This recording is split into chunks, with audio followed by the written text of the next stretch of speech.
Olá, mais um episódio jurídico da série Davi e Golias. Nos episódios anteriores nós tratamos da classificação dos erros de tipo e do erro de tipo essencial. Chegou o momento de nós lembrarmos o erro de tipo acidental. O erro de tipo acidental é aquele que recai sobre um elemento secundário, acessório, periférico do tipo, que não afasta a responsabilidade penal.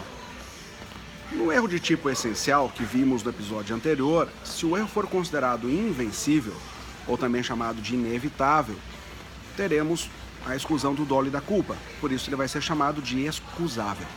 Agora, se o erro for vencível, evitável, o agente poderia não ter incidido em erro, vamos afastar o dolo e ele vai ser responsabilizado a título de culpa, por isso chamado de inexcusável. Aqui no erro de tipo acidental, o agente nunca ficará isento de responsabilidade penal, porque o erro dele não recai sobre um elemento estruturante, e sim secundário do tipo. É possível que esse erro recaia sobre o objeto, sobre a pessoa, sobre a execução, sobre o resultado ou sobre o nexo causal. O erro sobre o objeto, também chamado de erro em objeto, é quando o sujeito pensa que a conduta dele recai sobre um objeto, quando na verdade atinge a outro objeto. Ele pretende subtrair um relógio de ouro, mas ele subtrai um relógio banhado a ouro. Um custa R$5.000 e o outro custa R$50. Pelo fato de ele ter errado sobre o objeto, ele ficará isento de responsabilidade penal?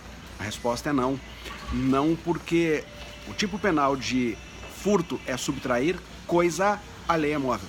Nos dois casos, um relógio de ouro ou banhado a ouro, os dois configuram essa coisa alheia móvel. Se nós tivéssemos aqui a hipótese de que ele subtraiu um relógio mais barato, quando na verdade queria subtrair um relógio mais caro, eu posso adotar a mesma solução do erro sobre a pessoa? Ou seja, considera como se tivesse atingido a pessoa pretendida?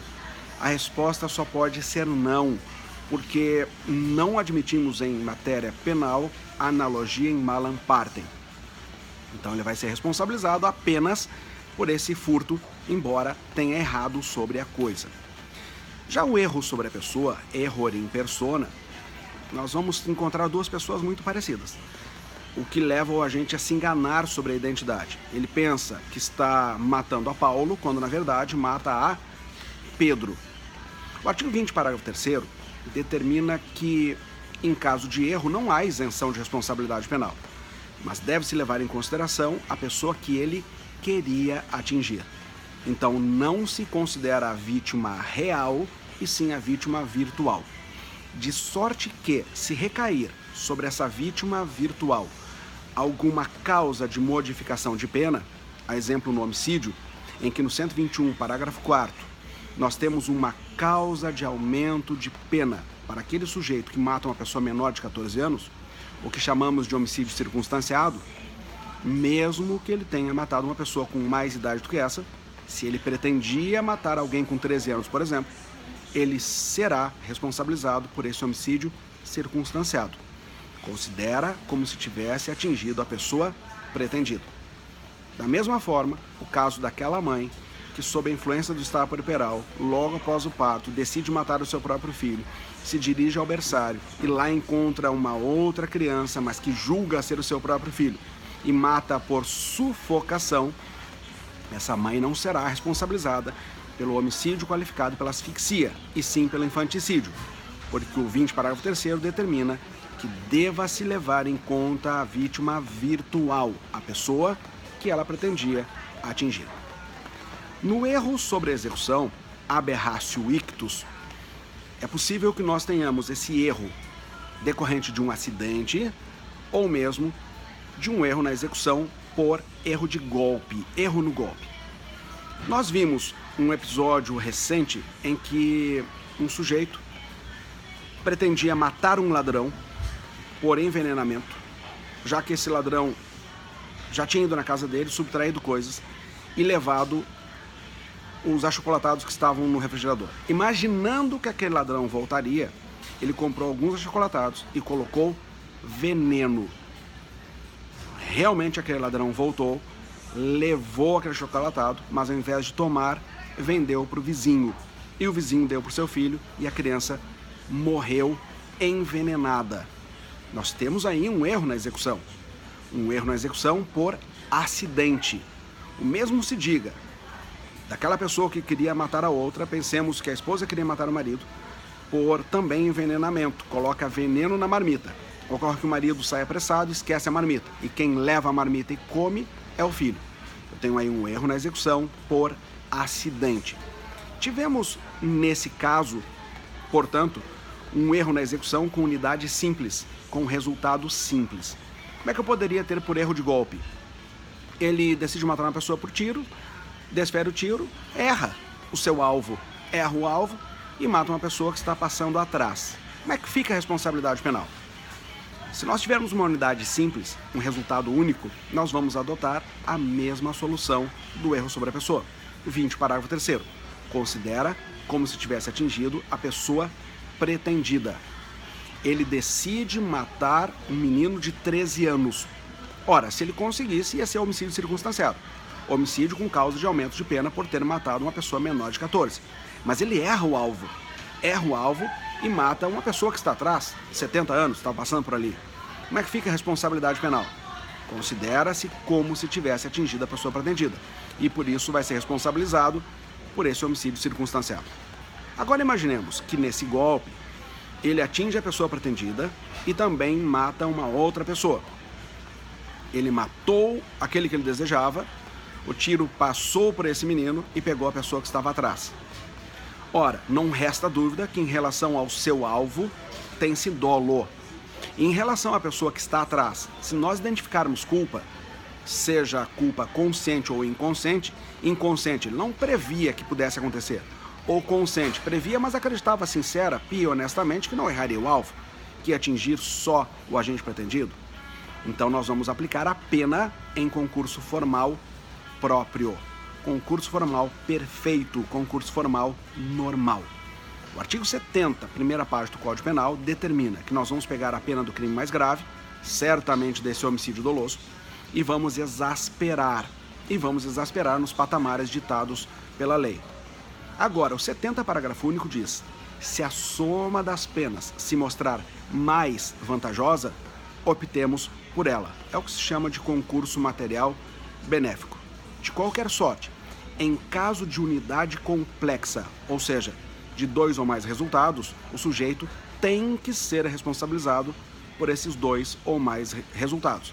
E assim o será nos termos do artigo 70, primeira parte. Isso, por óbvio, se nós identificarmos que o segundo, o terceiro, os próximos resultados decorrerem de culpa, porque só cabe concurso formal próprio em caso de crimes, 2 crimes culposos, ou o primeiro sendo doloso e o segundo, terceiro, quarto, qualquer um deles, sejam culposos. Essa é a aberratio ictus, erro sobre o resultado. É possível que nós tenhamos ainda um erro que recaia no resultado, e por isso a doutrina chama de resultado diferente, resultado diverso do pretendido. O que ele pretendia? Ele pretendia causar um dano, quebrar uma vidraça. Ele desfere uma pedrada naquela vidraça. Imaginemos que ele erra e atinge uma pessoa. Errou o vidro, passou pela parte que não tinha vidro e pegou uma pessoa lá dentro e gerou lesão corporal. Como é que fica? Temos aí uma aberratio delicti, aberratio criminis. O artigo 74 diz que em caso de erro em relação ao resultado, o sujeito tem que ser responsabilizado pelo evento a que deu causa como crime culposo. Se tiver previsão, obviamente. Então, eu tenho previsão de lesão corporal culposa, na eventualidade da pessoa ter morrido. Homicídio culposo? Tem. Então vai ser responsabilizado pela lesão corporal culposa, homicídio culposo. Agora imaginemos que nós estamos diante de uma unidade complexa. Ele gerou 2 ou mais resultados. Ele realmente quebrou o vidro e machucou uma pessoa lá dentro. Então ele vai ser responsabilizado pelo dano no vidro e pela lesão corporal. Uma conduta geradora de 2 resultados tem esse concurso formal. Ele não tinha independência de desígnios, ele não queria atingir uma pessoa lá dentro.